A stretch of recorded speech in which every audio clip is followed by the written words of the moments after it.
Merle the Squirrel and the Oak Tree Address by Katelyn Faith. Merle the Squirrel and Squirrel D. Duncan, the great-great-grandkin to that most famous nutkin, lived in a forest in a tree far from here, where cute little creatures lived in harmonious cheer. Merle the daredevil had an adventurous brain. He liked thinking of antics that were sometimes insane. His cousin D. Duncan was a little less daring and managed to balance their unique little pairing. They skipped and they scampered from dawn until dusk, scouring the forest for berries and nuts. They climbed up big trees, for they loved to explore, and they rolled and they wrestled on the warm forest floor. One hot summer day, they were out and about, playing as usual, when they heard a loud shout. "Help!" was the cry from not far away. "I'm stuck! Help me, please!" they heard the voice say. "Let's hurry," said Duncan, and they took off like a shot. They ran toward the voice of a badger quite caught in a trap, so it seemed, made of branches and mud. The badger was stuck with his paw in the crud. Merle and Duncan began to push and to pull, digging and grunting like little pack mules. "Heave ho! Out you go!" With one final push, the paw then emerged. "I'm free!" yelled the badger with an energy surge. "Thanks, little squirrels. I'm grateful to you.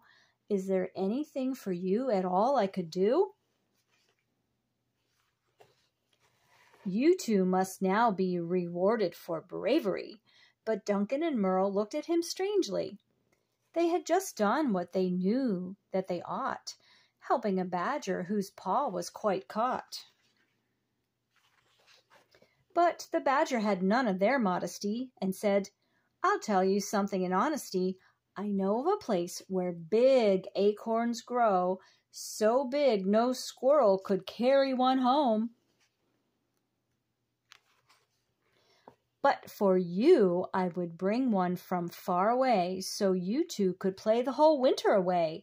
Just quickly give me your oak tree address, and big acorns I'll bring you when I've found success." Food to grow their winter store? They couldn't have asked for anything more. They explained to the badger where their oak tree stood, where their family lived in the nearby wood.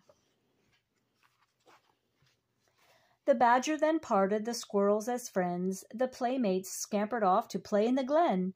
Excited for a great feast one day, Merle and Duncan played the day away. When the squirrels went home, back to their tree, they noticed the absence of their family. Badger had scared them away, even the young'uns, and he left no food for the two little cousins.